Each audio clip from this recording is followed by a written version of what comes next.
El público acudía en masa a ver aquella historia sobre una posesión demoníaca. La película tocó una fibra tan primaria que muchos acabaron luchando contra sus propios demonios.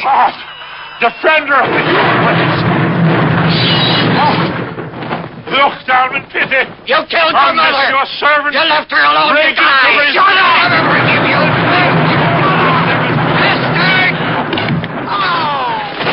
Lo que pocos sabían es que El Exorcista estaba inspirada en hechos reales. Esta es la verdadera historia detrás de la película.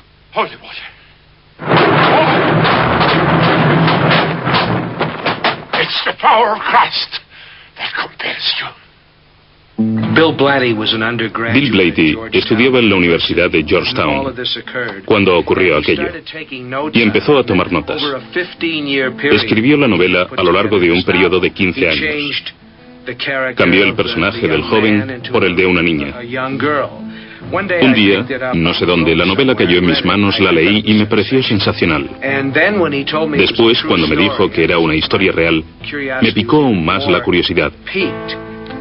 Es una historia clásica, una historia intemporal sobre temas intemporales, sobre la inexplicable naturaleza del bien y el mal. Creo que El Exorcista toca esos temas y representa la lucha constante de todo ser humano en este planeta. Todos vivimos en un campo de batalla entre el bien y el mal. La historia comienza en enero de 1949 en Mount Rainier, Maryland, no muy lejos de Washington, D.C. Es una calle pequeña, con casas de madera a cada lado. En una de las casas, no muy lujosa, pues son gente trabajadora, viven el padre, la madre, su hijo Robbie, de 13 años, y la abuela. En aquel entorno aparece otra persona, una tía que realiza frecuentes visitas desde St. Louis. La tía es espiritista. Es decir, está convencida de que cuando una persona muere, se va sencillamente al otro lado y puede comunicarse con nosotros, los vivos. Juegan juntos a la Ouija. Ella le dice a Robbie que la Ouija es un medio para que los vivos puedan ponerse en contacto con el otro lado. Existe la creencia popular de que cualquier contacto con los espíritus o con los muertos abre una puerta al mal o al demonio. Esta influencia concreta sobre nuestra sociedad se remonta a las escrituras hebreas y a la época de los profetas, en la que estaba prohibido comunicarse con los espíritus malignos y se castigaba con la muerte.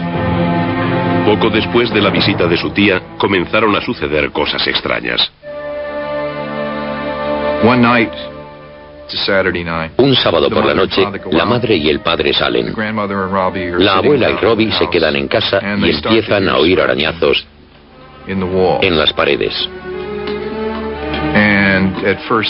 Al principio piensan que son ratones.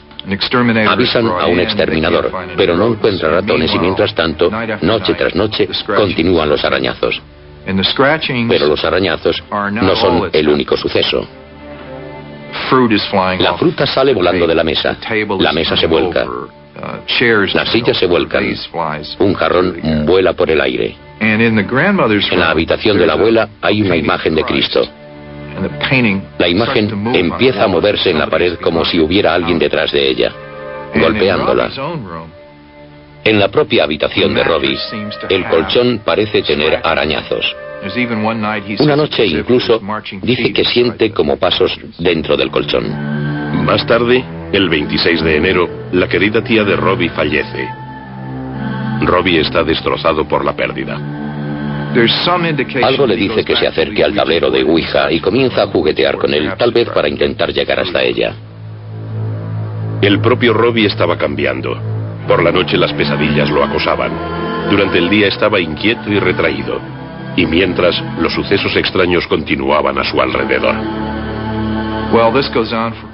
Aquella situación se prolonga durante un tiempo hasta que la familia recurre a un pastor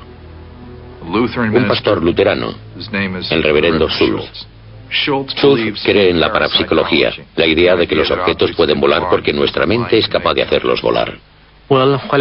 Cuando trabajaba en el Instituto de Parapsicología, encontré ciertos documentos relacionados con el caso. Por ejemplo, la correspondencia entre J.B. Rhine y el padre Schultz.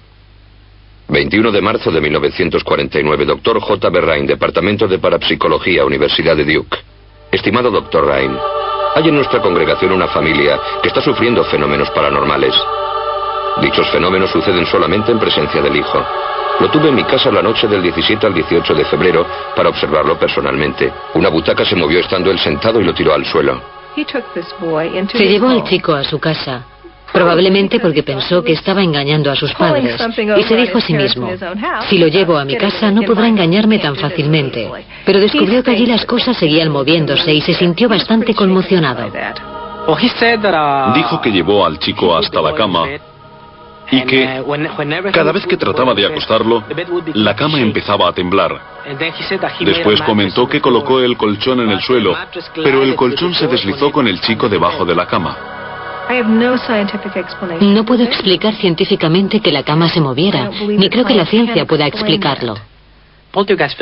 Tenemos unos fenómenos paranormales que rodean a un adolescente, una persona que atraviesa un profundo estrés, un conflicto psicológico. Entonces, de alguna manera su energía se proyecta desde su cuerpo a través de un mecanismo desconocido. Es muy posible que exista una explicación científica que aún no comprendemos, del mismo modo que la gente del siglo XVII no habría comprendido la electricidad. He dejado al muchacho al cuidado de la Clínica de Salud Mental del Condado, en donde es atendido por la doctora Mabel Ross, de la Universidad de Maryland. Ella y su equipo mantuvieron 2 entrevistas con él. Debería haberse celebrado una tercera, pero entre tanto, habían aparecido palabras sobre el cuerpo del chico, según afirmaban su familia y amigos. Se desconoce por qué Robbie jamás acudió a la tercera evaluación psiquiátrica. Es posible que sus padres se asustaran por una serie de artículos que se publicaron aquel mes en los periódicos, en los que se denunciaban las deplorables condiciones de los psiquiátricos estatales.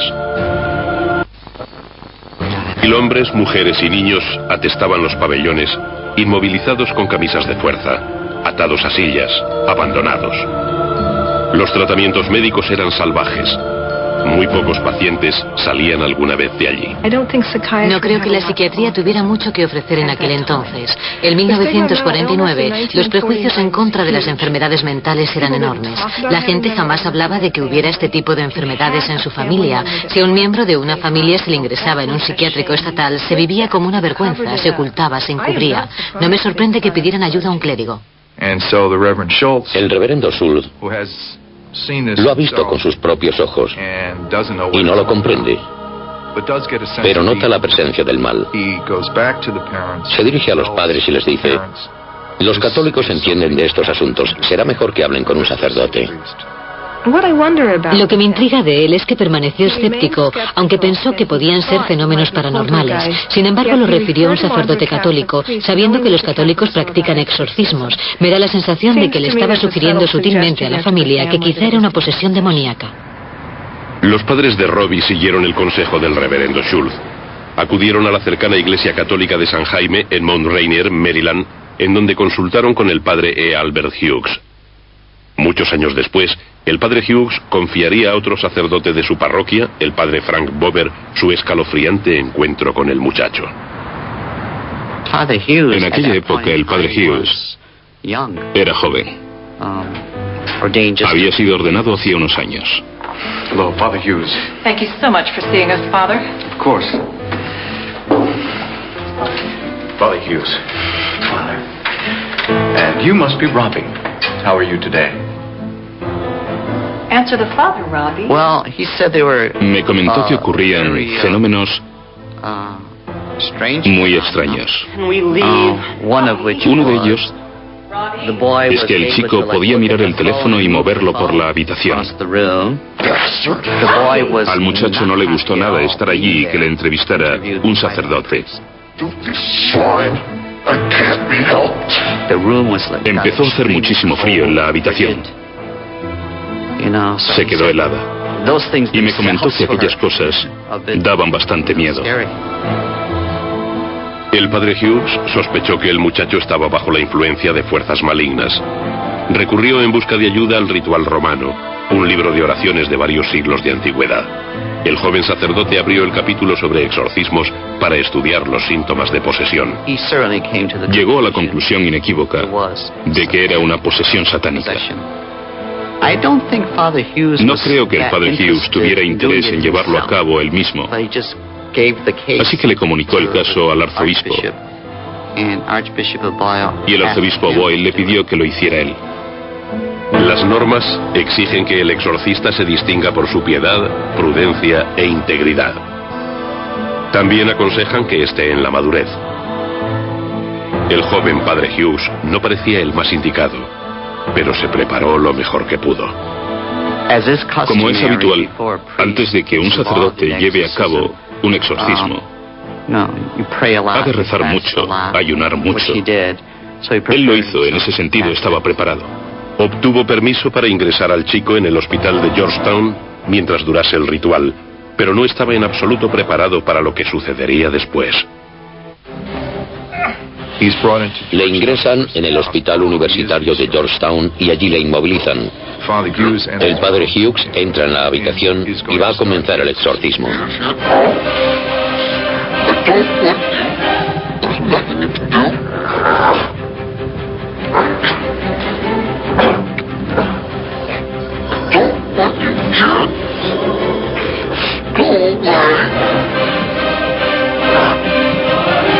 I cast thee out, every unclean spirit, every phantom, every encroachment of Satan in the name of Jesus Christ of Nazareth, who, after John baptized him, was let and banquet thee in thy citadel. Feast thy attack on man, whom he has made for his honor and glory out of the slime of the earth. Tremble before wretched man, not in the condition of human frailty, but in the likeness of Almighty God. Yield then to God, who, by the signing of the holy candles of the part of David, his faithful servant, banished thee from the heart of King Saul. Yield to God. Thou, the inventor of every obscenity. For thee, O evil, I cast thee out. Because thou art the prince of accursed birth, thou the author of crime.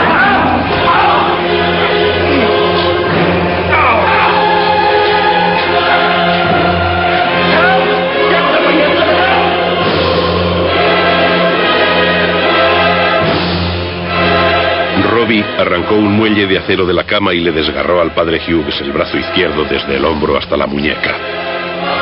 Necesitó más de 100 puntos para que se le cerrara la herida. En aquella habitación del hospital de Georgetown, el padre Hughes sintió que había conocido al demonio. Creo que él pensó que no era lo bastante fuerte, teológica o espiritualmente, para enfrentarse a aquello. El padre Hughes no se consideraba un adversario apto para luchar contra Satanás. Me dijo, a menudo pensamos que algunas cosas como Satanás, las posesiones y los exorcismos no son reales, que son cosas que quedan relegadas a las supersticiones. Y me comentó, durante mucho tiempo pensé que aquello también pertenecía a ese campo, hasta que tuve que enfrentarme al demonio en el caso de aquel chico. Para poder creer realmente en la posesión, sin considerarla una superstición, es decir, algunas personas creen en la posesión sin tener nada a lo que agarrarse. Para poder tener una opinión coherente con respecto a la posesión, es evidente que hay que creer en el demonio o los demonios. Y para poder creer en el demonio o los demonios, hay que poseer una visión más amplia que incluye a Dios y la creación del mundo como algo bueno. Satanás, en la historia de la tradición judeocristiana, es un espíritu puro, un espíritu angelical creado por Dios, que fracasó definitivamente ante el bien. La imagen original del demonio es la de un gran ángel caído condenado al infierno eterno. Es llamado Satanás, el acusador, la suprema personificación del mal, el torturador de almas humanas. ¿Fue el demonio quien indujo a Robbie a atacar con tanta violencia al padre Hughes? ¿O había plantado el propio ritual de exorcismo la semilla de la sugestión en la mente de un joven impresionable? Es bastante probable que si le decimos a un niño que está poseído por el demonio, el niño actúe de una forma muy peculiar. El hecho de ser enviado al padre Hughes y de que éste le practicara un insólito ritual debió ser una experiencia muy impactante para él. Creo que en el fondo el chico se sentía realmente furioso por lo que estaba haciendo el padre Hughes. Y eso me sugiere que este movilizó la rabia y la ira que Robbie tenía enterradas. Una de las preguntas que siguen sin respuesta en relación al caso de este chico es qué era lo que había pasado en su vida. La gente dice que era muy normal, y él también, pero de repente empezaron a suceder cosas que desde el punto de vista psiquiátrico se consideran perturbaciones muy inusuales y graves en un entorno totalmente normal. Me pregunto si no le habría hecho a alguien algo que él no había contado. Entonces deciden ir allí. Y poco tiempo más tarde, la madre se despierta una mañana. Él está en el cuarto de baño y se oye un grito. Entra en el cuarto de baño y ve escrita la palabra Louis, L-O-U-I-S. Ve esta palabra escrita con sangre como si se la hubieran arañado en el pecho. Ella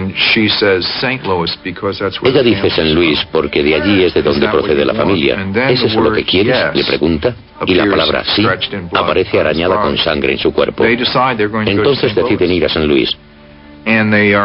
Y poco después toman un tren desde Washington hasta St. Louis. Robbie y sus padres se trasladan a casa de un familiar en un tranquilo barrio a las afueras de St. Louis, pero los sucesos sobrenaturales siguen rodeando al chico. En aquella casa vive una prima suya que estudia en la Universidad de St. Louis. Ella les dice a los padres: quisiera hablar con un sacerdote sobre Robbie por todas las cosas extrañas que están pasando en casa. La madre y el padre están conformes y ella acude a hablar con uno de los profesores, el padre Bishop. El padre Bishop era profesor de la Universidad de St. Louis, una institución de los jesuitas. Bishop pidió ayuda a un amigo, un sacerdote de más edad, el padre William Bowdern, párroco de la iglesia de San Francisco Javier. El padre Bowdern y el padre Bishop visitaron a Robbie y su familia. Le pidieron que se acercara a verlo y así lo hizo. El muchacho estaba angustiado, evidentemente. Su conducta era rara, violenta, cruel, cruda. Sentía auténtica aversión por los objetos religiosos, cruces, crucifijos y demás. El padre Bowdern opina que hay que hacer algo y le pide al padre Bishop que tome nota de todo lo que se refiere al caso. Y así fue como se creó el diario. Aquel diario escrito es el documento más completo sobre un exorcismo de la era moderna. En el diario están registrados como fríos hechos los infernales acontecimientos que tuvieron lugar durante las 6 semanas siguientes. Hay que destacar que no hace mención alguna al primer y fallido exorcismo. Los sacerdotes no tuvieron conocimiento previo del daño que Robbie había infligido a un compañero de ellos. El diario de Bowdern, que tuve ocasión de leer, detalla minuciosamente todo lo ocurrido. Aquel joven estaba enfermo de algo para lo que la medicina interna no tiene. No tenía cura entonces, ni creo que ahora tenga forma de curar. El diario comienza con las primeras visitas de Bowdern y Bishop a casa de la familia en St. Louis, mientras trataban de dilucidar qué le pasaba al muchacho. Miércoles 9 de marzo. Un dolor agudo pareció atacar a Robbie en el estómago y gritó. La madre apartó rápidamente las mantas de la cama y le levantó la camisa del pijama al chico lo suficiente para mostrar líneas de color rojo vivo, como arañazos, en forma de zigzag en su abdomen. Viernes 11 de marzo. El chico estaba dormitando cuando el frasco de agua bendita de San Ignacio fue lanzada desde una mesa a 60 centímetros de la cama de Robbie hasta una esquina cercana. 5 minutos después de que los padres Bowdern y Bishop salieran de casa de Robbie, se oyó un fuerte ruido de arañazos en la habitación. Una librería había sido arrastrada desde su sitio al lado de la cama y había sido dada la vuelta totalmente. El escabel del tocador se trasladó hasta la cama a unos 60 centímetros. El crucifijo con reliquias que estaba debajo de la almohada apareció a los pies de la cama. La reliquia de Santa Margarita María se perdió en la habitación. El padre Bowdern y el padre Bishop deciden que allí hay algo maligno, que el chico está poseído y que es necesario practicar un exorcismo. Técnicamente, una posesión demoníaca significa que un espíritu maligno se ha introducido en el cuerpo de una persona y que se ha apoderado y apartado su voluntad y su mente. De manera que es el demonio quien gobierna el interior de la persona, en lugar de su voluntad y su mente. El enfoque básico de un exorcista es espiritual. Consiste en la diferenciación entre el bien y el mal, y el reconocimiento de la presencia del mal, y más concretamente, del maligno. Por regla general, cuando existe un supuesto caso de posesión, se estudia detenidamente. Si no parece un engaño, se busca un problema físico. Si es un tipo de enfermedad extraña, si es una dolencia física que produce extraños síntomas. Una vez descartada esa posibilidad, se tiene en cuenta lo psicológico. La enfermedad mental que se confunde más habitualmente con una posesión es la personalidad múltiple. He tratado a varios de estos pacientes y una de las cosas que he visto en mi consulta es una persona cuya expresión facial cambia repentinamente y adopta una mirada muy extraña. Es como si una parte de ellos, casi maligna, estuviera furiosa y te mirase a los ojos. Si no sabes qué es lo que sucede, te puede parecer una posesión demoníaca.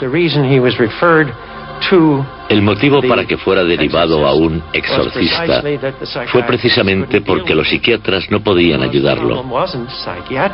Pues el problema no era psiquiátrico en absoluto, ni tampoco psicológico. Era un problema con el maligno. Martes 15 de marzo. Ha temblado el colchón como siempre. La reliquia de Santa Margarita María fue arrojada de la almohada. El movimiento del colchón se prolongó durante 2 horas. El padre Bowdern comunicó a su superior, el arzobispo Ritter, sus descubrimientos. El arzobispo Ritter está de acuerdo en que debe practicarse un exorcismo y decide que el padre Bowdern sea el exorcista, para sorpresa del propio padre Bowdern. Se sabe que el padre Bowdern dijo: vaya, ¿por qué me asigna ese trabajo? Tengo otras cosas que hacer. De modo que lo empujaron a hacerlo. Según tengo entendido, no se ofreció voluntario. Miércoles 16 de marzo. El reverendo arzobispo Joseph Ritter ha concedido autorización al padre William S. Bowdern para que recite la oración de exorcismo de acuerdo con el ritual romano. El padre Bowdern llama a un joven jesuita que aún no es sacerdote, Walter Halloran, que había llevado algunas veces al padre Bowdern en el coche de la parroquia, y le dice: quiero que me lleves a un sitio. El padre Bowdern se me acercó cuando íbamos a cenar. Me dijo que debía salir a ver a unas personas aquella noche y me pidió que lo llevase. Yo le contesté: por supuesto. Los padres Bowdern y Bishop y el señor Walter Halloran llegaron a la casa entre las 10:15 y las 10:30 de la noche. Entré en la casa sin tener la más remota idea de lo que estaba pasando. Él estuvo un rato charlando con la familia. El niño estaba presente. Después dijo: bueno, será mejor ponerse manos a la obra. El chico subió a su dormitorio y se puso el pijama. Bowdern dijo: vamos allá.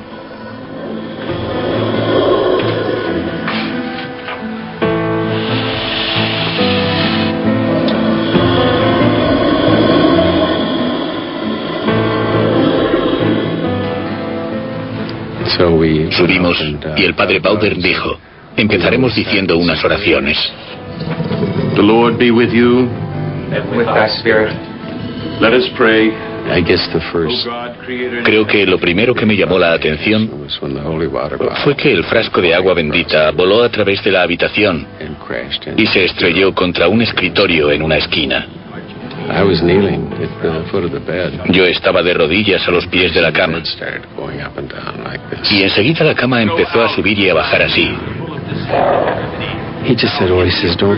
Él me dijo que no tuviera miedo. Después, entrada la noche, y a raíz de las reacciones del chico, fui encajando las piezas y comprendí que estaba practicando un exorcismo. Thou dost recognize in me a poor sinner. It is God himself who commands thee. Durante el primer praequipio hubo una reacción inmediata. 3 grandes rayas paralelas aparecieron sobre el vientre del muchacho. A partir de entonces, cada vez que se pronunciaban los nombres de Nuestro Señor, de su Santa Madre o de San Miguel, aparecían arañazos en las piernas, los muslos, el vientre, la espalda, el pecho o el cuello del chico. Era como si alguien cogiera una barra de labios y me dibujara una X en el pecho. Se veía así de claro o más. Algunas personas sufren ciertas reacciones en la piel. Una de las formas de llamarlas es edema angineurótico. Lo que hacen es tocarse con una uña y provocarse una marca roja muy llamativa. Sucedió muchas veces mientras yo estaba allí. Le podía ver las manos. Él no lo estaba haciendo. Si su piel era increíblemente sensible, pudo frotarse contra cosas, aún teniendo las manos a la vista, para causarse los arañazos. Una de las marcas corporales más claras era un dibujo del demonio en la pierna derecha de Robbie y la palabra infierno grabada en su pecho. En un momento dado le apareció una marca en un hombro. Parecía una caricatura del demonio, con cuernos. Si realmente existiera el demonio, ¿por qué iba el demonio a dibujar un retrato de sí mismo, que corresponde con la imagen que nosotros nos hemos hecho de él? Que le apareciese la imagen del demonio me pareció la prueba definitiva de que estaba sucediendo algo que no tenía nada que ver con lo sobrenatural. Sé que al principio, la primera vez que pasó, nuestro primer impulso fue pensar, ¿qué ha sido eso? La imaginación puede jugarte malas pasadas. Por eso, una de las reglas es no interpretar las cosas. Jueves 17 de marzo. Las órdenes de la fórmula causaron violentas reacciones en Robbie. La nueva fase del caso comprendía escupitajos diabólicos. Te escupía con una puntería asombrosa. Te acertaba en plena cara a 1,5 metros de distancia. Robbie escupió a los 3 hombres que lo sujetaban. Escupió al padre Bowden, que estaba leyendo las plegarias del exorcismo. Tenía los ojos cerrados, pero acertaba a pesar de la tela que sujetaban cerca de su cara. Entonces decía, te he dado bien. ¿O qué te ha parecido eso? Lo cual era bastante extraño porque cuando se le pasaba aquello, no tenía ni idea de lo que ocurría. En una ocasión me estaba limpiando la cara con una toalla y me preguntó, ¿qué está haciendo? Me estoy limpiando la saliva que me has escupido a la cara, le respondí. Viernes 18 de marzo. Robbie rezó el rosario con el sacerdote junto a su cabecera. Las letanías a Nuestra Señora de Fátima las repitieron al unísono. Sábado 19 de marzo. Los exorcistas llegaron a casa de Robbie a las 7 de la tarde. Robbie se retiró a las 8 y el exorcismo se reanudó. Parte de los fenómenos incluían gritos violentos y carcajadas diabólicas. Lunes 21 de marzo. La familia de Robbie no lograba dormir y la madre hubo de acudir a un médico, así que nos pareció mejor trasladar a Robbie a un hospital. Hay un hospital en St. Louis regido por los hermanos de San Alejo. Los hermanos de San Alejo son una comunidad religiosa de hombres católicos que data de la Edad Media, principios de la Edad Media. Fue fundada para cuidar a las víctimas de las epidemias, para atender a las personas de las que los demás huían horrorizados. Ellos estaban dispuestos a aceptar al chico. Le instalan en una habitación, sin picaporte por dentro y con barrotes en la ventana. Pues es una habitación del pabellón psiquiátrico del hospital. Y allí continúa el exorcismo. El lenguaje de Robbie se volvió grosero y obsceno. Dijo haber conocido a uno de los padres en el infierno. Le dijo, me sorprende verte aquí. ¿Qué estás haciendo en el infierno? Y aquello afectó gravemente a la persona. A partir de entonces, no volvió más a ayudarnos. El padre Bowder decide que sería buena idea que el muchacho se convirtiese al catolicismo. Viernes 1 de abril. Después de una recaída en la posesión tras 5 días de respiro, la madre, el padre y Robbie acuerdan que lo más apropiado es que Robbie sea bautizado al catolicismo. Creo que iba a ser su tío quien lo llevara a la iglesia de la universidad. Allí es donde sería bautizado. Robbie sufrió uno de sus ataques. Comenzó a decir: ¿con qué vais a bautizarme? ¿Y creéis que me expulsaréis con la Sagrada Comunión? Robbie agarró el volante del automóvil y su tío se vio obligado a aparcar junto al bordillo para controlarlo. Fue angustioso para los que iban en el coche, porque temían que fuera a estrellarse contra un poste, contra otro coche o algo así. El padre y el tío lo sujetaban en el asiento de atrás y su tía iba al volante. A pesar de estar estrechamente vigilado, Robbie saltó para atacar a su tía mientras conducía. Llegan a la iglesia. La pelea continúa en el coche. Bajan a la acera y sujetan al muchacho con fuerza. Cuando el padre Bowden lo ve, decide que el chico no debe entrar en la iglesia por temor a que la profane. Llevan al muchacho a la rectoría de al lado y lo hacen subir por las escaleras. Robbie sufría ataques intermitentes. Se siguió el procedimiento habitual para bautizar a los niños. Robbie, do you renounce Satan? No. Do you renounce Satan? I do. And all his works? I do. And all his display? I do. Robbie, do you believe in God the Father Almighty, creator of heaven and earth? I do. Do you believe in Jesus Christ, his only Son, our Lord? I do. Robbie, do you wish to be baptized? I do. Complementaron el bautismo con una cantidad generosa de agua bautismal. I baptize thee in the name of the Father, and of the Son, and of the Holy Spirit. Amén. Al día siguiente, Robbie debía realizar la primera comunión. Sábado 2 de abril. Era evidente que su lucha interna era encarnizada. Cuando el padre Bowden comenzó las oraciones de la Sagrada Comunión, Robbie sufrió un ataque. Mantuvo los ojos y la boca cerrados. En las 5 ocasiones en las que se le depositó la sagrada hostia en la boca, Robbie la escupió. Después de casi 2 horas de vanos intentos, el padre O'Flaherty sugirió que rezáramos el rosario. Entonces, Robbie fue capaz de tragarla y realizar la primera comunión bajo una extraordinaria oposición. El chico pasa días y días en el hospital. Está confinado en su habitación y se siente muy inquieto. El padre Halloran, que es joven, piensa que el chico debería salir. Un lugar que el padre Halloran opina que sería adecuado para él es la casa de retiro de los jesuitas, llamada Casa Blanca, a las afueras de St. Louis, en unas montañas sobre el río Mississippi. Le mostré los alrededores. Hay unas figuras gigantescas en cada una de las estaciones del Vía Crucis. Robbie vagó entre las estatuas que representan la vida de Jesús. Empezó a obsesionarse con aquellas poderosas imágenes.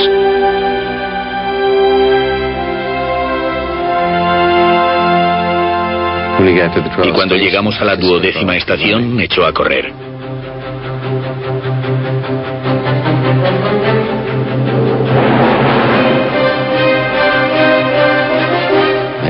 Se dirigía directamente al precipicio.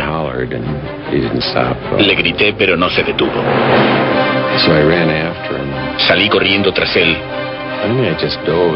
Y finalmente me lancé y le paré los pies.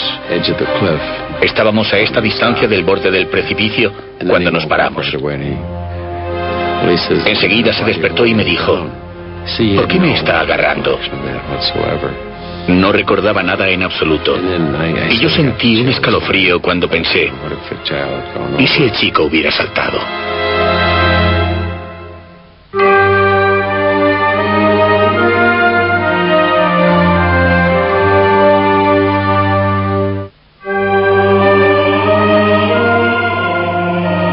En Milán, Italia, miles de personas se agolpan para escuchar al arzobispo Emmanuel Milingo, un exorcista moderno. Es considerado un sanador del cuerpo y el espíritu. Cuando empecé a tratar a personas endemoniadas, tuve que aprender a ver qué era lo que hacían.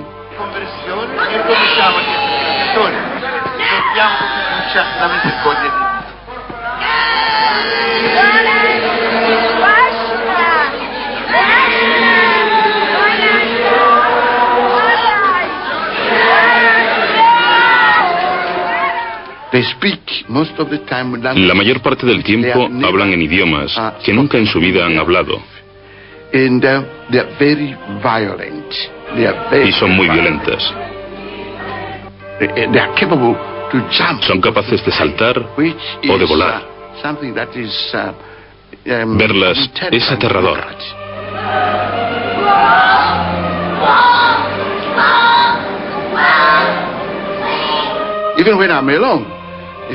Incluso cuando estoy solo, si estoy solo y la persona endemoniada está conmigo, se acurruca en una esquina. Se acurruca inmediatamente en una esquina. Sabe que no estoy solo. Nunca estoy solo. Me acompaña el poder de Dios, Dios y los ángeles. Siempre digo que lucharé contra el demonio con uñas y dientes durante el resto de mi vida.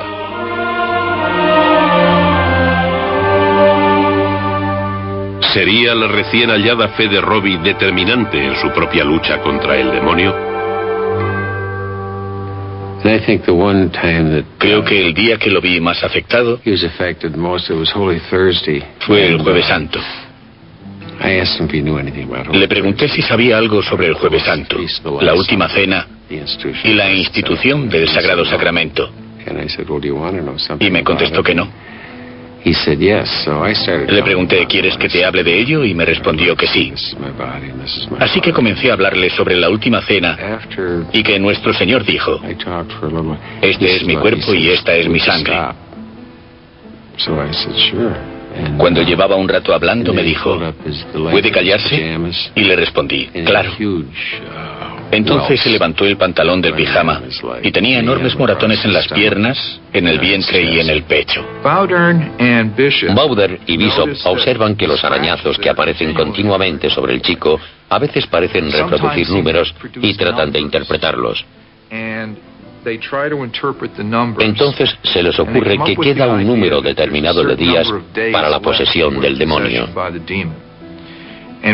Y cuando comienzan a estudiar los números, afirman que terminará en Semana Santa. Jueves Santo, Viernes Santo, Sábado Santo, 14 a 16 de abril. La Semana Santa para el padre Bowder es la de más trabajo de todo el año. En aquellos tiempos, especialmente, debía realizar unas 12 o 14 horas seguidas de trabajo parroquial, porque entonces este era el centro de la ciudad. Entre tanto, mientras de día trabaja como párroco, por las noches acude al hospital de San Alejo y continúa sin descanso las oraciones del exorcismo. A veces se quedaba allí hasta las 12 o la 1 de la mañana y volvía a ponerse en pie a las 5 de la mañana. A esa hora se levantaba, de modo que estaba agotado. Y parecía que no pasaba nada. La idea de que aquello iba a llegar a su fin no se confirma. No está llegando a su fin. Parece que está empeorando.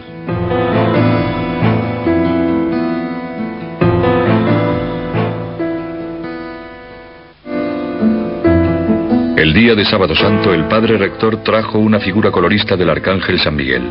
La figura fue colocada en la habitación de Robbie. Hay que destacar que las oraciones del exorcismo más efectivas eran las dedicadas a San Miguel. Llega la Semana Santa, cuando se supone que acabará todo, y no se acaba. Pasa la Semana Santa y después llega el lunes de Pascua. Lunes 18 de abril, 8 de la mañana. Robbie se despertó con un ataque dando patadas al hermano junto a su cama. Saltó de la cama, cogió el frasco de agua bendita, amenazó con arrojárselo al hermano y después lo salpicó con agua bendita. Finalmente arrojó el frasco a lo alto y lo estrelló contra el techo. 10 de la mañana. Sufrió posteriores ataques mientras recibía la comunión. Robbie lograba decir, deseo recibirte, pero el demonio se reía y decía, eso no es suficiente. La voz dijo, no me iré hasta que no sea pronunciada cierta palabra. Pero el niño jamás la dirá.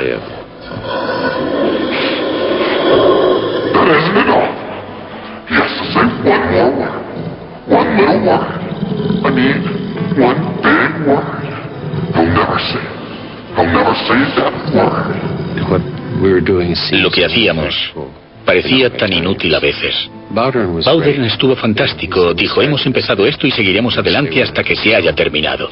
Holy Michael the Archangel, 10:45 de la tarde. Tuvo lugar el suceso más sorprendente de la noche. Robbie sufría un ataque, pero yacía tranquilo.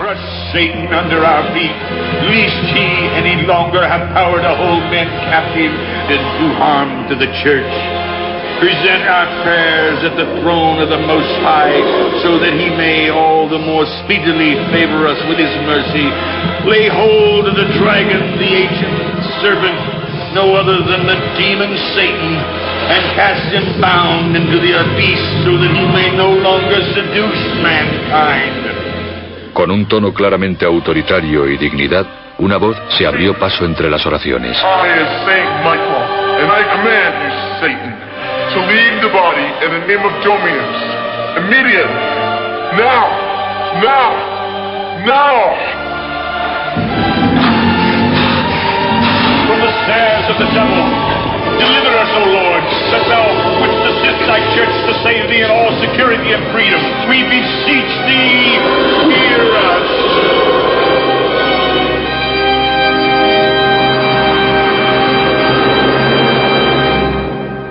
Gone. Dominus es la palabra. Dominus, el Señor. En ese momento acaba el exorcismo. En el hospital hay muchos testigos de ello. Se oye un sonido que describen como un balazo. Una detonación muy fuerte. En aquel momento terminó el exorcismo. Había personas sentadas en las oficinas que ni siquiera sabían que se estuviera practicando un exorcismo. Entran en la habitación. Él está sentado en la cama y vuelve a ser el niño de antes. No se acuerda de nada de lo sucedido, pero sí conserva una visión del arcángel San Miguel luchando contra el demonio. Sorprendentemente, al otro lado de la ciudad, en la iglesia de San Francisco Javier, varios sacerdotes jesuitas afirmaron haber tenido la misma visión. Fue por la noche. Súbitamente, una fuerte luz iluminó el altar. Entre la luz que emanaba de la bóveda por encima del altar principal, los sacerdotes vieron la imagen de San Miguel.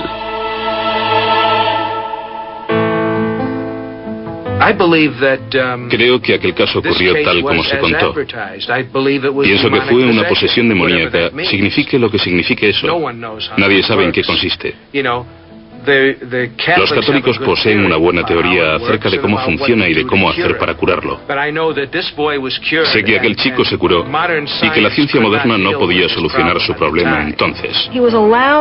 En aquel estado pudo manifestar sentimientos que en otra situación no le habrían parecido aceptables. Puede que su ira se hubiera agotado. Si una persona quiere ser escéptica, que sea escéptica. Lo único que sé es que estuve allí y que lo vi. Creo que la persona a quien afectó más aquella experiencia fue Bowden. La forma en la que él me lo explicó, era un tipo duro, no era un teólogo. No hablaba en términos teológicos.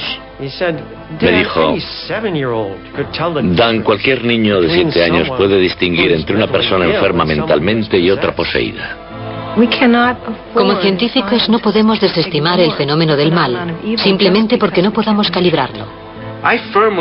Yo creo firmemente en la posibilidad de la posesión demoníaca.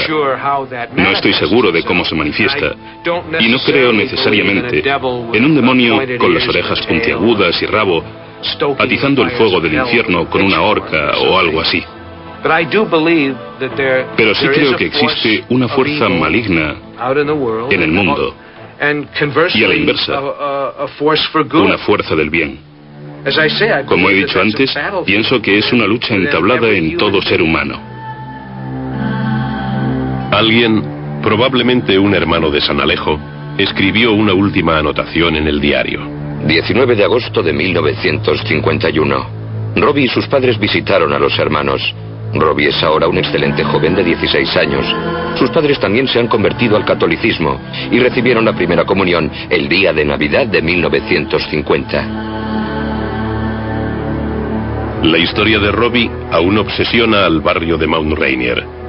El folclore popular ha alentado la leyenda sobre la casa endemoniada e incontables rumores acerca de lo que realmente sucedió. En una apartada esquina se alza una casa como solitario testimonio de los sucesos que acontecieron en ella en el invierno de 1949. A pesar de todos los detalles contenidos en el diario y de los testimonios de las personas implicadas, existen multitud de preguntas que permanecen sin respuesta.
Entré en la casa sin tener la más remota idea de lo que estaba pasando. Él estuvo un rato charlando con la familia. El niño estaba presente. Después dijo, bueno, será mejor ponerse manos a la obra. El chico subió a su dormitorio y se puso el pijama. Bauer dijo, vamos allá.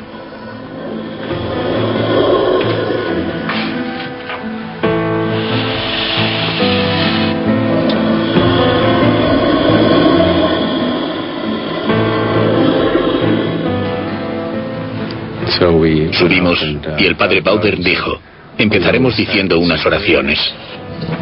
The Lord be with you. And with thy spirit. Let us pray. Creo que lo primero que me llamó la atención fue que el frasco de agua bendita voló a través de la habitación y se estrelló contra un escritorio en una esquina. Yo estaba de rodillas a los pies de la cama y enseguida la cama empezó a subir y a bajar así. Él me dijo que no tuviera miedo. Después, entrada la noche, y a raíz de las reacciones del chico, fui encajando las piezas y comprendí que estaba practicando un exorcismo. Thou dost recognize in me a poor sinner. It is God himself who commands thee. Durante el primer praequipio hubo una reacción inmediata. 3 grandes rayas paralelas aparecieron sobre el vientre del muchacho.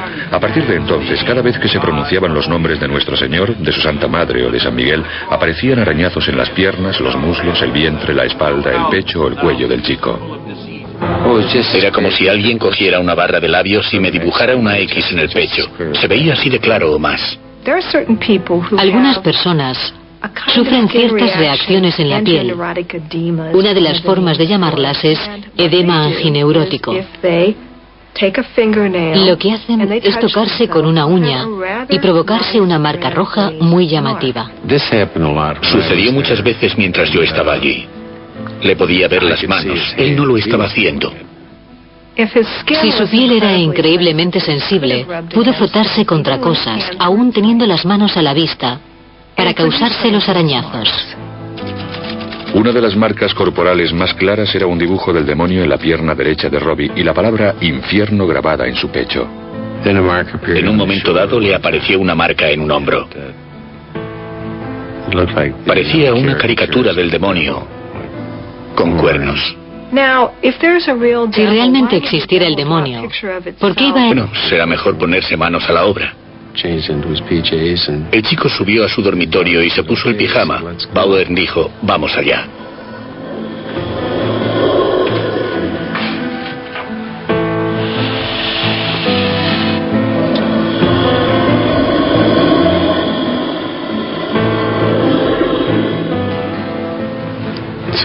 Subimos y el padre Bauer dijo, Empezaremos diciendo unas oraciones. The Lord be with you. And with thy spirit. Let us pray. Creo que lo primero que me llamó la atención fue que el frasco de agua bendita voló a través de la habitación y se estrelló contra un escritorio en una esquina. Yo estaba de rodillas a los pies de la cama y enseguida la cama empezó a subir y a bajar así.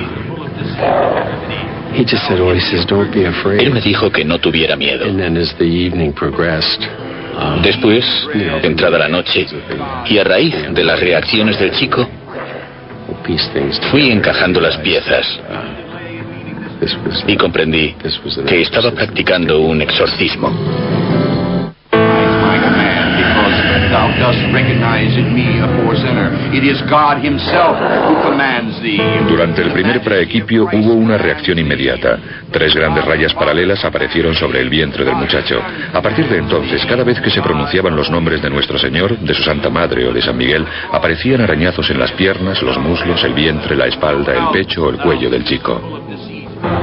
Era como si alguien cogiera una barra de labios y me dibujara una X en el pecho. Se veía así de claro o más. Algunas personas sufren ciertas reacciones en la piel. Una de las formas de llamarlas es edema angineurótico. Lo que hacen es tocarse con una uña y provocarse una marca roja muy llamativa. Sucedió muchas veces mientras yo estaba allí. Le podía ver las manos. Él no lo estaba haciendo. Si su piel era increíblemente sensible, pudo frotarse contra cosas, aún teniendo las manos a la vista, para causarse los arañazos. Una de las marcas corporales más claras era un dibujo del demonio en la pierna derecha de Robbie y la palabra infierno grabada en su pecho. En un momento dado le apareció una marca en un hombro. Parecía una caricatura del demonio, con cuernos. Si realmente existiera el demonio, ¿por qué iba el demonio a dibujar un retrato de sí mismo, que corresponde con la imagen que nosotros nos hemos hecho de él? Que le apareciese la imagen del demonio me pareció la prueba definitiva de que estaba sucediendo algo que no tenía nada que ver con lo sobrenatural. Manuel Milingo, un exorcista moderno. Es considerado un sanador del cuerpo y el espíritu. Cuando empecé a tratar a personas endemoniadas, tuve que aprender a ver qué era lo que hacían.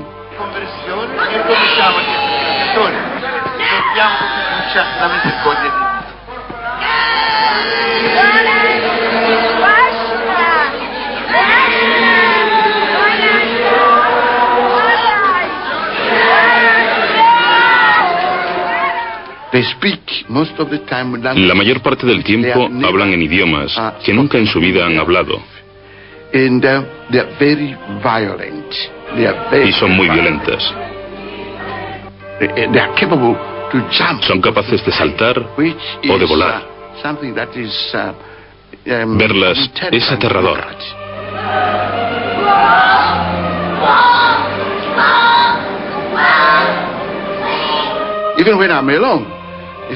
Incluso cuando estoy solo, si estoy solo y la persona endemoniada está conmigo, se acurruca en una esquina. Se acurruca inmediatamente en una esquina. Sabe que no estoy solo. Nunca estoy solo. Me acompaña el poder de Dios. Dios y los ángeles. Siempre digo que lucharé contra el demonio con uñas y dientes durante el resto de mi vida.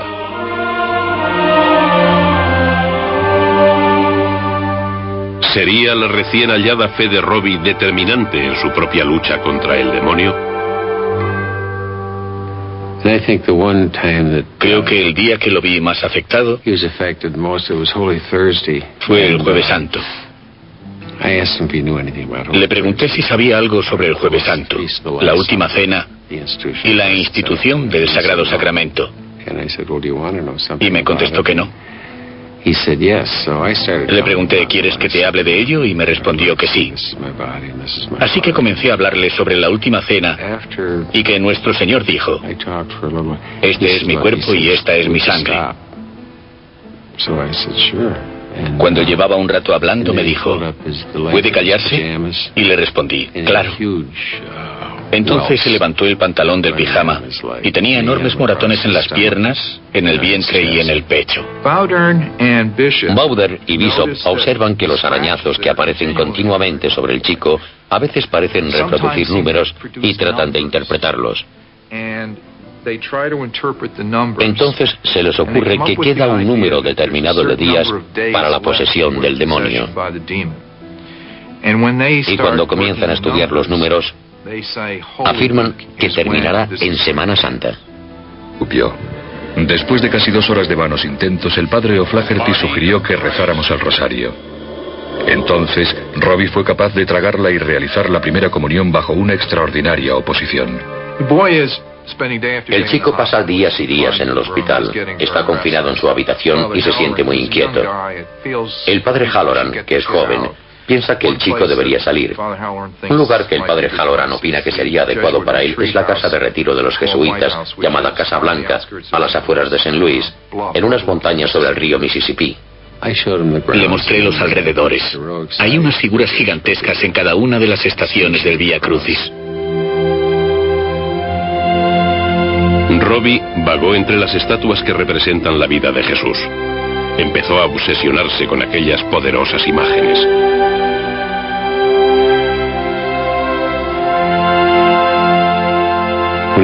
Y cuando llegamos a la 12ª estación, echó a correr.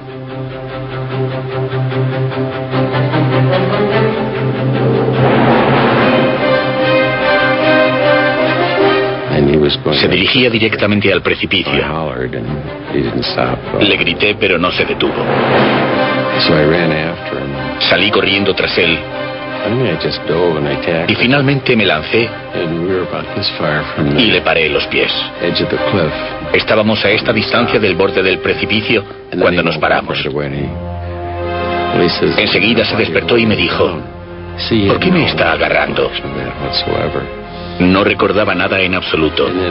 Y yo sentí un escalofrío cuando pensé: ¿y si el chico hubiera saltado?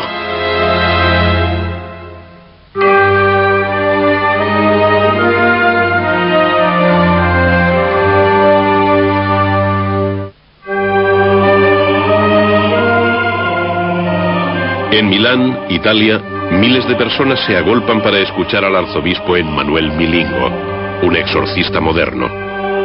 Es considerado un sanador del cuerpo y el espíritu. Cuando empecé a tratar a personas endemoniadas, tuve que aprender a ver qué era lo que hacían.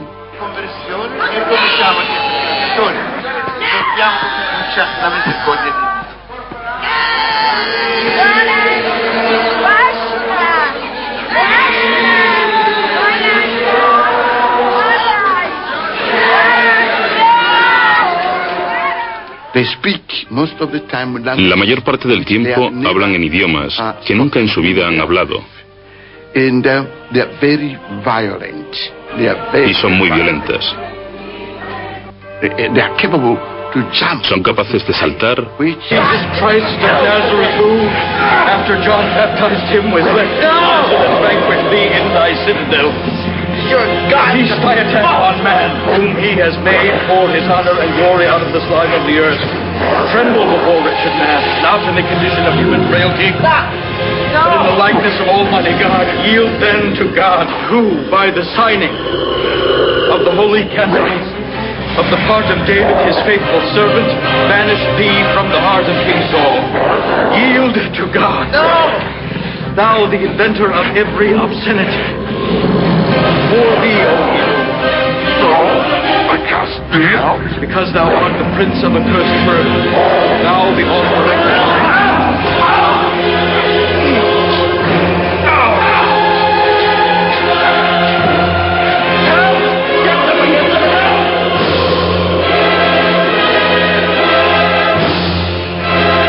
Robbie arrancó un muelle de acero de la cama y le desgarró al padre Hughes el brazo izquierdo desde el hombro hasta la muñeca. Necesitó más de 100 puntos para que se le cerrara la herida. En aquella habitación del hospital de Georgetown, el padre Hughes sintió que había conocido al demonio. Creo que él pensó que no era lo bastante fuerte, teológica o espiritualmente, para enfrentarse a aquello. El padre Hughes no se consideraba un adversario apto para luchar contra Satanás. Me dijo, a menudo pensamos que algunas cosas como Satanás, las posesiones y los exorcismos no son reales, que son cosas que quedan relegadas a las supersticiones. Y me comentó, durante mucho tiempo pensé que aquello también pertenecía a ese campo, hasta que tuve que enfrentarme al demonio en el caso de aquel chico. Para poder creer realmente en la posesión, sin considerarla una superstición, es decir, algunas personas creen en la posesión sin tener nada a lo que agarrarse. Para poder tener una opinión coherente con respecto a la posesión, es evidente que hay que creer en el demonio o los demonios. Y para poder creer en el demonio o los demonios, hay que poseer una visión más amplia que incluye a Dios y la creación del mundo como algo bueno. Satanás, en la historia de la tradición judeocristiana, es un espíritu puro, un espíritu angelical creado por Dios, que fracasó definitivamente ante el bien. La imagen original del demonio es la de un... Para poder creer realmente en la posesión, sin considerarla una superstición, es decir, algunas personas creen en la posesión sin tener nada a lo que agarrarse. Para poder tener una opinión coherente con respecto a la posesión, es evidente que hay que creer en el demonio o los demonios. Y para poder creer en el demonio o los demonios, hay que poseer una visión más amplia que incluye a Dios y la creación del mundo como algo bueno. Satanás, en la historia de la tradición judeocristiana, es un espíritu puro, un espíritu angelical creado por Dios, que fracasó definitivamente ante el bien. La imagen original del demonio es la de un gran ángel caído condenado al infierno eterno. Es llamado Satanás, el acusador, la suprema personificación del mal, el torturador de almas humanas. ¿Fue el demonio quien indujo a Robbie a atacar con tanta violencia al padre Hughes? ¿O había plantado el propio ritual de exorcismo la semilla de la sugestión en la mente de un joven impresionable? Es bastante probable que si le decimos a un niño que está poseído por el demonio, el niño actúe de una forma muy peculiar. El hecho de ser enviado al padre Hughes y de que éste le practicara un insólito ritual debió ser una experiencia muy impactante para él. Creo que en el fondo el chico se sentía realmente furioso por lo que estaba haciendo el padre Hughes. Y eso me sugiere que éste movilizó la rabia y la ira que Robbie tenía enterradas. Una de las preguntas que siguen sin respuesta en relación al caso de este chico es qué era lo que había pasado en su vida. La gente dice que era muy normal, y él también, pero de repente empezaron a suceder cosas que desde el punto de vista psiquiátrico se consideran perturbaciones muy inusuales y graves en un entorno totalmente normal. Me pregunto si no le habría hecho a alguien algo que él no había contado. Entonces deciden ir allí. Y poco tiempo más tarde, la madre se despierta una mañana. Él está en el cuarto de baño y se oye un grito. Entra en el cuarto de baño y ve escrita la palabra Louis, L-O-U-I-S. Ve esta palabra escrita con sangre como si se la hubieran arañado en el pecho. Ella dice St. Louis porque de allí es de donde procede la familia. ¿Es eso lo que quieres?, le pregunta. Y la palabra sí aparece arañada con sangre en su cuerpo. Entonces deciden ir a St. Louis y que es necesario practicar un exorcismo. Técnicamente, una posesión demoníaca significa que un espíritu maligno se ha introducido en el cuerpo de una persona y que se ha apoderado y apartado su voluntad y su mente. De manera que es el demonio quien gobierna el interior de la persona, en lugar de su voluntad y su mente. El enfoque básico de un exorcista es espiritual. Consiste en la diferenciación entre el bien y el mal, y el reconocimiento de la presencia del mal, y más concretamente, del maligno. Por regla general, cuando existe un supuesto caso de posesión, se estudia detenidamente. Si no parece un engaño, se busca un problema físico. Si es un tipo de enfermedad extraña, si es una dolencia física que produce extraños síntomas.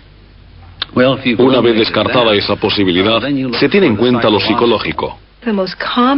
La enfermedad mental que se confunde más habitualmente con una posesión es la personalidad múltiple. He tratado a varios de estos pacientes y una de las cosas que he visto en mi consulta es una persona cuya expresión facial cambia repentinamente y adopta una mirada muy extraña. Es como si una parte de ellos, casi maligna, estuviera furiosa y te mirase a los ojos. Si no sabes qué es lo que sucede, te puede parecer una posesión demoníaca. El motivo para que fuera derivado a un exorcista fue precisamente porque los psiquiatras no podían ayudarlo. Pues el problema no era psiquiátrico en absoluto, ni tampoco psicológico. Era un problema con el maligno. Martes 15 de marzo. Ha temblado el colchón como siempre. La reliquia de Santa Margarita María fue arrojada de la almohada. El movimiento del colchón se prolongó durante 2 horas. El padre Bowder comunicó a su superior, el arzobispo Ritter, sus descubrimientos. El arzobispo Ritter está de acuerdo en que debe practicarse un exorcismo y decide que el padre Bowder sea el exorcista, para sorpresa del propio padre Bowder. Se sabe que el padre Bowder dijo: vaya, ¿por qué me asigna ese trabajo? Tengo otras cosas que hacer. De modo que lo empujaron a hacerlo. Según tengo entendido, no se ofreció voluntario. Miércoles 16 de marzo. El reverendo arzobispo Joseph Ritter ha concedido autorización al padre William S. Bowden para que recite la oración de exorcismo de acuerdo con el ritual romano. El padre Bowder llama a un joven jesuita que aún no es sacerdote, Walter Halloran, que había llevado algunas veces al padre Bowder en el coche de la parroquia, y le dice: quiero que me lleves a un sitio. El padre Bowder se me acercó cuando íbamos a cenar. La sociedad se remonta a las escrituras hebreas y a la época de los profetas, en la que estaba prohibido comunicarse con los espíritus malignos y se castigaba con la muerte. Poco después de la visita de su tía, comenzaron a suceder cosas extrañas. Un sábado por la noche, la madre y el padre salen. La abuela y Robbie se quedan en casa y empiezan a oír arañazos en las paredes. Al principio piensan que son ratones.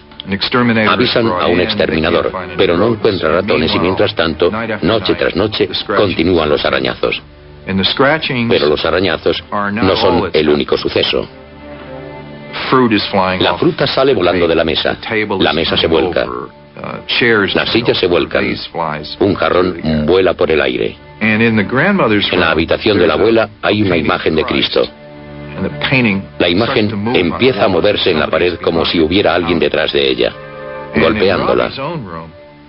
En la propia habitación de Robbie, el colchón parece tener arañazos. Una noche incluso dice que siente como pasos dentro del colchón. Más tarde, el 26 de enero, la querida tía de Robbie fallece. Robbie está destrozado por la pérdida. Algo le dice que se acerque al tablero de Ouija y comienza a juguetear con él, tal vez para intentar llegar hasta ella. El propio Robbie estaba cambiando. Por la noche las pesadillas lo acosaban. Durante el día estaba inquieto y retraído. Y mientras, los sucesos extraños continuaban a su alrededor. Aquella situación se prolonga durante un tiempo hasta que la familia recurre a un pastor luterano, el reverendo Schultz. Schultz cree en la parapsicología, la idea de que los objetos pueden volar porque nuestra mente es capaz de hacerlos volar. Cuando trabajaba en el Instituto de Parapsicología, encontré ciertos documentos relacionados con el caso. Por ejemplo, la correspondencia entre J.B. Rhine y el padre Schultz.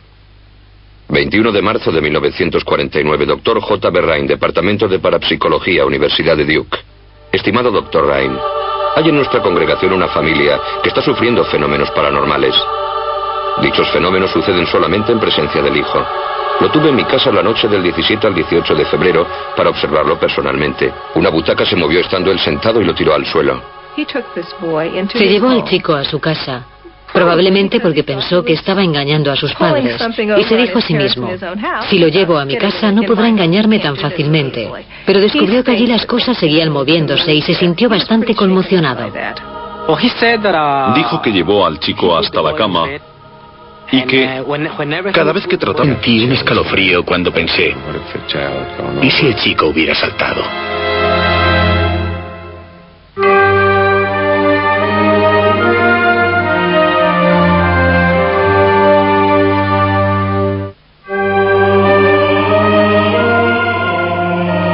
En Milán, Italia, miles de personas se agolpan para escuchar al arzobispo Emmanuel Milingo, un exorcista moderno. Es considerado un sanador del cuerpo y el espíritu. Cuando empecé a tratar a personas endemoniadas, tuve que aprender a ver qué era lo que hacían.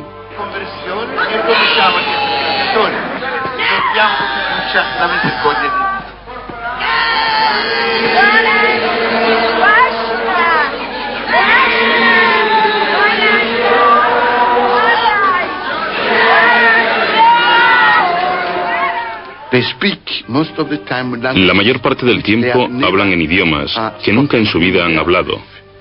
Y son muy violentas. Son capaces de saltar o de volar. Verlas es aterrador.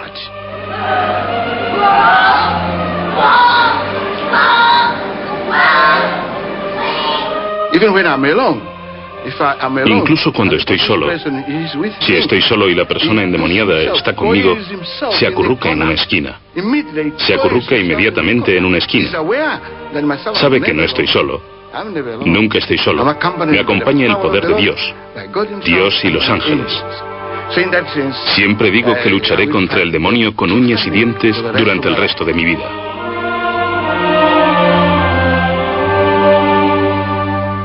¿Sería la recién hallada fe de Robbie determinante en su propia lucha contra el demonio? Creo que el día que lo vi más afectado fue el Jueves Santo. Le pregunté si sabía algo sobre el Jueves Santo, la última cena y la institución del Sagrado Sacramento. Y me contestó que no.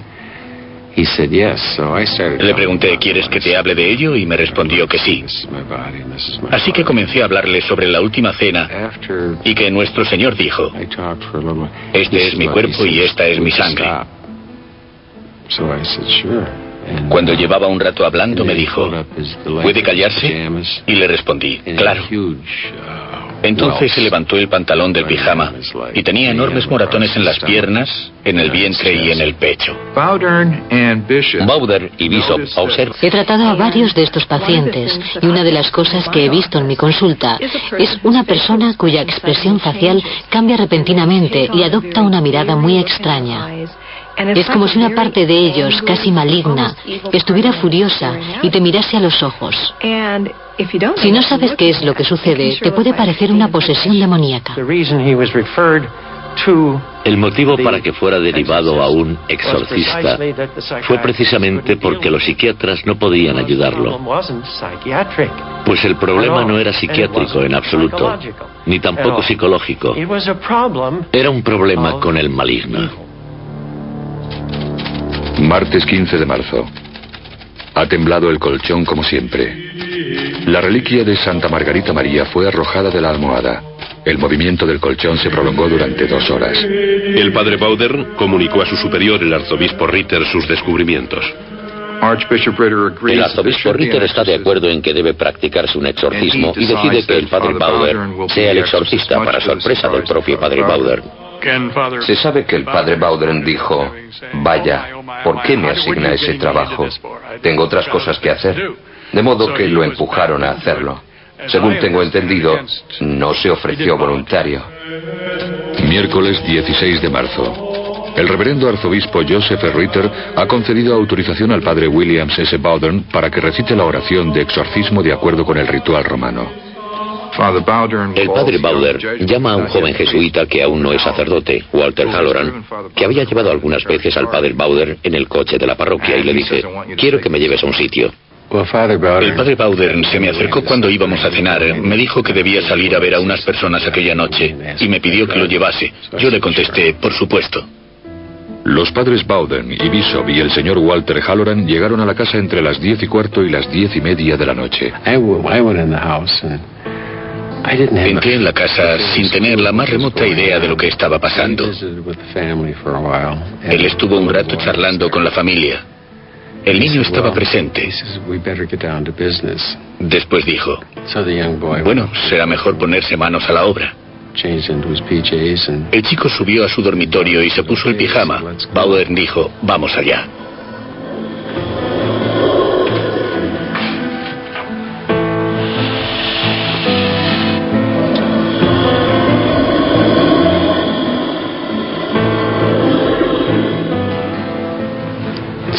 Subimos y el padre Bowdern dijo: empezaremos diciendo unas oraciones. The Lord be with you. And with thy spirit. Let us pray. Creo que lo primero que me llamó la atención fue que el frasco de agua... Dominus es la palabra. Dominus, el Señor. En ese momento acaba el exorcismo. En el hospital hay muchos testigos de ello. Se oye un sonido que describen como un balazo. Una detonación muy fuerte. En aquel momento terminó el exorcismo. Había personas sentadas en las oficinas que ni siquiera sabían que se estuviera practicando un exorcismo. Entran en la habitación. Él está sentado en la cama y vuelve a ser el niño de antes. No se acuerda de nada de lo sucedido, pero sí conserva una visión del arcángel San Miguel luchando contra el demonio. Sorprendentemente, al otro lado de la ciudad, en la iglesia de San Francisco Javier, varios sacerdotes jesuitas afirmaron haber tenido la misma visión. Fue por la noche. Súbitamente, una fuerte luz iluminó el altar. Entre la luz que emanaba de la bóveda por encima del altar principal, los sacerdotes vieron la imagen de San Miguel.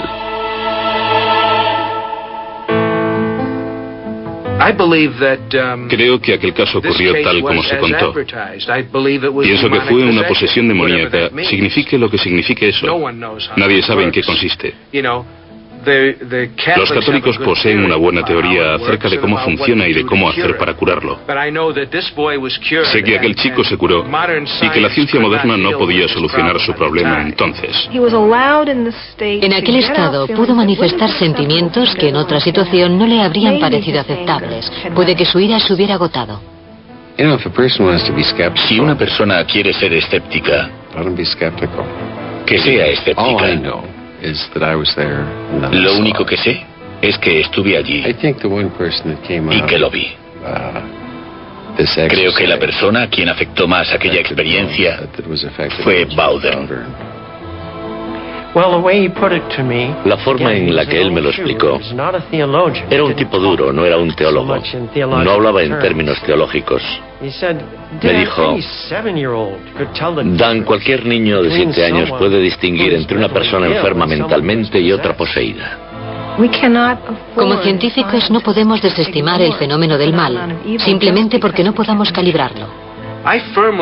Yo creo firmemente en la posibilidad de la posesión demoníaca.